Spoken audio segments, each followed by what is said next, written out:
उपस्थित सर्व रसिक श्रोते आणि स्पर्धक सगळ्यांना माझा सप्रेम नमस्कार. मी जिल्हा परिषद प्राथमिक शाळा पाटोळे वस्ती केंद्र रायपूर.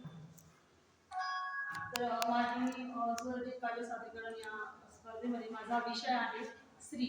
जरी स्त्री हा विषय असला तरी माझा उपविषय आहे एका स्त्री शिक्षिकेचे मनोगत. तर स्त्री शिक्षिका म्हटली म्हणजे तिला घर थोडीशी फक्त प्रस्तावना करते की स्त्री शिक्षिका म्हटली म्हणजे तिला घर आणि शाळा या दोन्हीचा समतोल साधावाच लागतो. आणि जेव्हा ती खूप व्यस्त होऊन जाते तेव्हा कोणीतरी म्हणतं की ती तिच्या जगात मग्न आहे किंवा ती तिच्या जगात व्यस्त आहे. पण खरंच तिचे दोन जगं असतात, एक शाळा आणि घर. हे दोन्ही जगं तिला समतोलपणे सगळ्या जबाबदाऱ्या पार पाडाव्याच लागतात. मग तिची जी कसरत आहे, तिचे जे मनोगत आहे, अव्यक्त मनोगत, मी आज माझ्या या कवितेतून मांडण्याचा प्रयत्न करते आहे. त्यामुळे स्वरचित काव्य आहे माझं.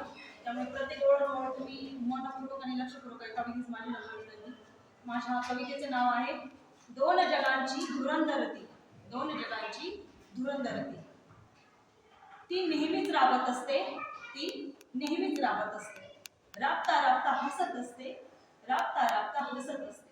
शाळेतून सुट्टी मिळाली तरी ती आराम नाही करत. शाळेतून सुट्टी मिळाली तरी ती आराम नाही करत, कारण घरात राहिलेली तिची कामे नाही सरत. कारण घरात राहिलेली तिची कामे नाही सरत. जेव्हा घरी काम कमी पडते तेव्हा ती शाळेतल्या कामाचा भार कमी करते. जेव्हा घरी काम कमी पडते तेव्हा ती शाळेतल्या कामाचा भार कमी करते. राहिलेली रजिस्टरे मग ती त्या दिवशी आनंदाने पूर्ण करते. राहिलेली रजिस्टरे मग ती त्या दिवशी आनंदाने पूर्ण करते. म्हणूनच मी म्हणते की ती नेहमीच राबत असते, ती नेहमीच राबत असते. घरचा झाला की शाळेचा, आणि शाळेचा झाला की घरचा. घरचा झाला की शाळेचा, आणि शाळेचा झाला की घरचा. विचार नेहमीच तिच्या मनी असतो, विचार नेहमीच तिच्या मनी असतो. स्वतःसाठी तिला मात्र कधीच वेळ नसतो, स्वतःसाठी तिला मात्र कधीच वेळ नसतो. शाळेत जाताना डोक्यात तिच्या असतो शाळेतल्याच लेकरांचा विचार. शाळेत जाताना डोक्यात तिच्या असतो शाळेतल्याच लेकरांचा विचार.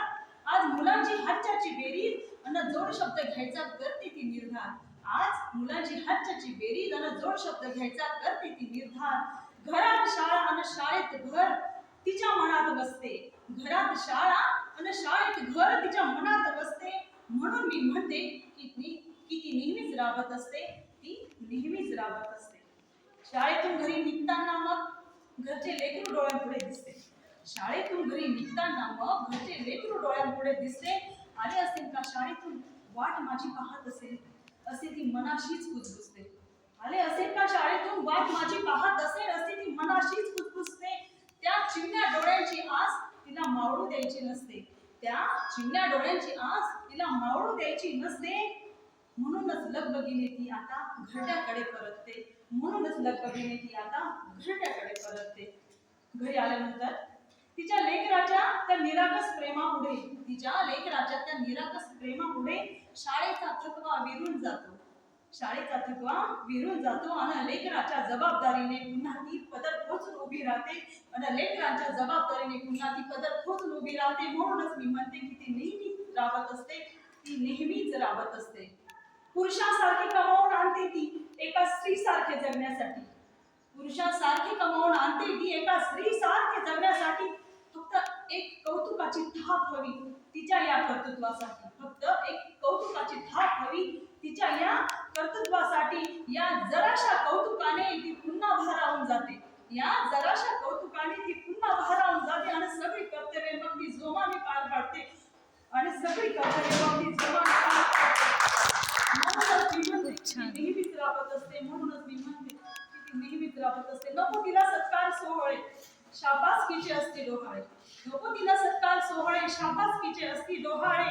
दोन जगांची धुरंधर ती, सावित्रीची लेक ती. दोन जगांची धुरंधर ती, सावित्रीची लेक ती. घरची लक्ष्मी आणि शाळेतली सरस्वती असते. घरची लक्ष्मी आणि शाळेतली सरस्वती असते. स्वतःच्याच प्रकाशात तेवणारी ती मिनमिनती पंथी असते. स्वतःच्याच प्रकाशात तेवणारी ती मिनमिनती पंथी असते. म्हणूनच मी म्हणते की ती नेहमी राबत असते, ती नेहमी राबत असते.